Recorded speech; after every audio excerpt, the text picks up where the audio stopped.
What if I told you that while you're throwing away $2,000 a month on rent, the government has programs that could put you in your own home for literally $0 down? And I'm not talking about some sketchy scheme. These are legitimate federal programs that banks quietly offer, but rarely advertise. Stick around, because I'm about to expose 6 government programs that could save you tens of thousands of dollars on your first home purchase.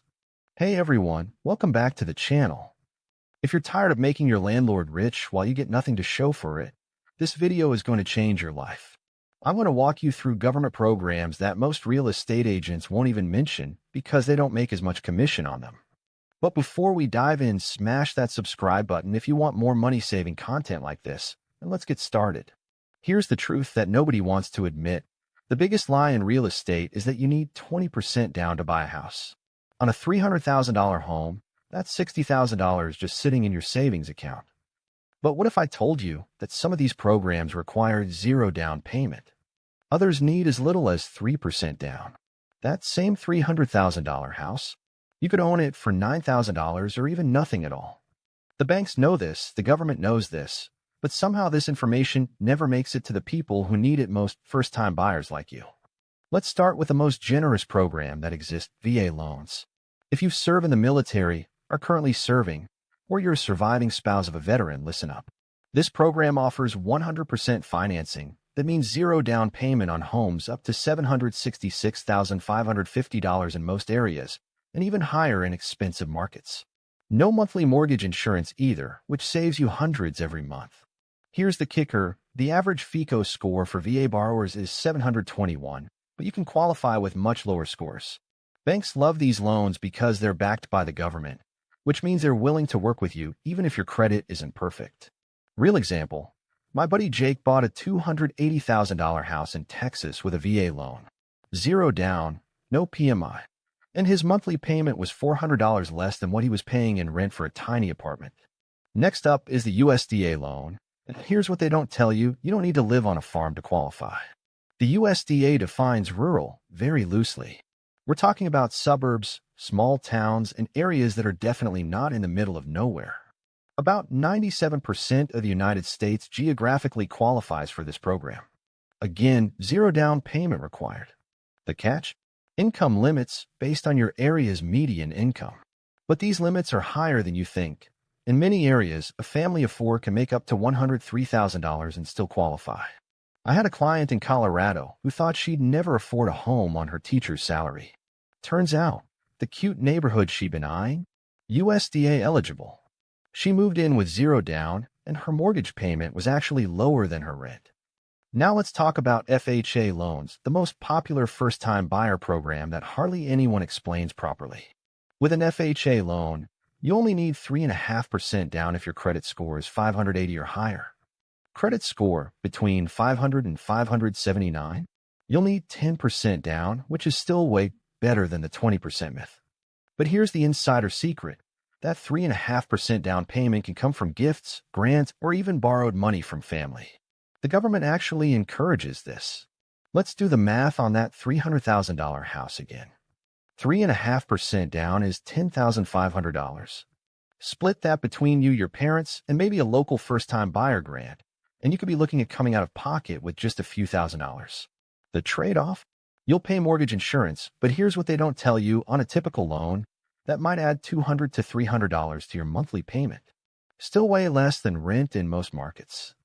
Here's where it gets really interesting.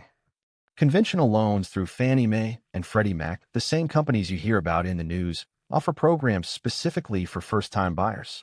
Fannie Mae's Home Ready program and Freddie Mac's Home Possible program both allow 3% down payments. But the secret sauce? They have flexible income requirements and allow you to count income from roommates, boarders, or even adult children living at home.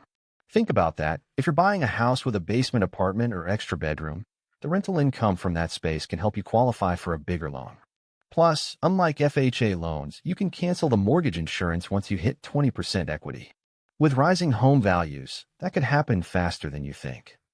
Now, here's where most people completely miss out: state and local programs that stack on top of these federal programs. Every single state has first-time buyer programs. We're talking about down payment assistance, closing cost grants, and even forgivable loans that disappear if you stay in a home for a certain number of years. For example, California has programs offering up to $110,000 in down payment assistance.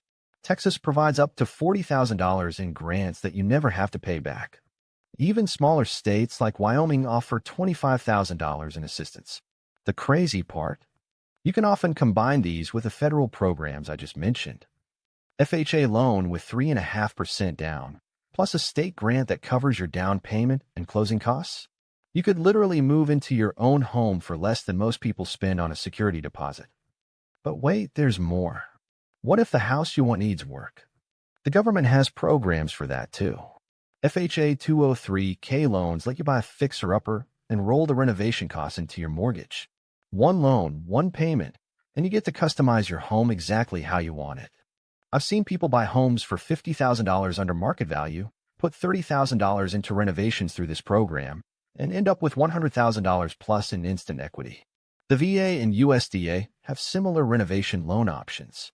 Imagine buying that perfect house that just needs a kitchen update and having the government help you finance the improvements. Now, I'm not going to lie to you, these programs do have requirements and limitations. Most require you to be a first-time buyer, which means you haven't owned a home in the past 3 years. Some have income limits. You might need to take a home buyer education course. Property location restrictions apply to some programs.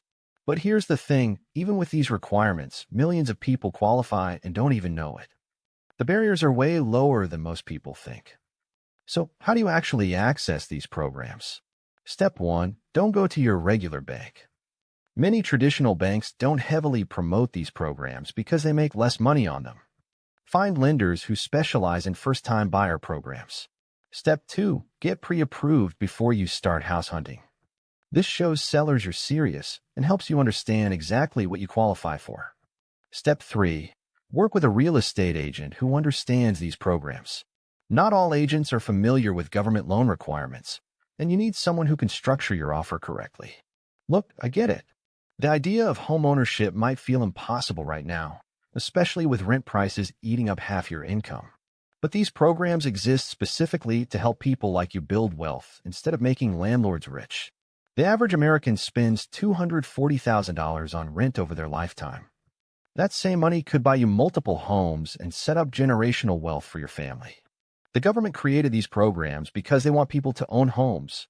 It's good for the economy, good for communities, and good for you. If this video opened your eyes to possibilities you didn't know existed, do me a favor and hit that like button. It helps other people discover this information too. Drop a comment below and let me know which program sounds most interesting to you. Are you going to look into VA loans, USDA loans, or maybe check out what your state offers? And if you want more content about building wealth and making smart financial decisions, subscribe and ring that notification bell. I post new videos every week that could save you thousands of dollars. Remember, the best time to plant a tree was 20 years ago. The second best time is today. Stop paying someone else's mortgage and start building your own equity. I'll see you in the next video.